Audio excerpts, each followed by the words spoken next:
మొగోళ్ళు ఇంటి పనులు చేయరుగన్నానా? మరి అమ్మ చెప్పంగా ఎందుకు చేస్తావు? అమ్మ చెప్తేనే కాదు, చెప్పకుండా చేస్తాను అని మీరు కూడా చేయాలి. అదే ఎందుకని? సంపాదిస్తున్న మగాడిని మస్తు పొగరుండేది. ఆడలు చేస్తున్న ఇంటి పని ఎంత కష్టమో తెలిసిండేది కాదు. ఒకరోజు ఒక ప్రసంగంలో ఒక గురువుగారు చెప్పింది నిన్న, ఆడోళ్ళ విలువ తెలవాలంటే ఒక్కరోజు వాళ్ళు చేస్తున్న ఇంటి పనులు చేస్తే చాలని. ఒక సండే రోజు అమ్మని వాళ్ళ ఫ్రెండ్ని పంపించేసిన. ఆ రోజు 8 అవర్స్, జస్ట్ 8 అవర్స్ నేను ఆ రోజు వరకు ఆడోళ్ళని చూసే నా పర్సెప్షన్ మార్చేసిందిరా.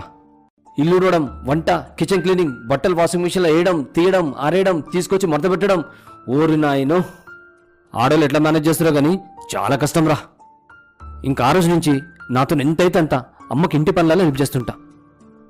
అండ్ ఒక విషయం గుర్తుపెట్టుకుంటారా, ఎదుటి మనిషి చేస్తున్న పని మనకు చాలా ఈజీ అనిపిస్తుంది.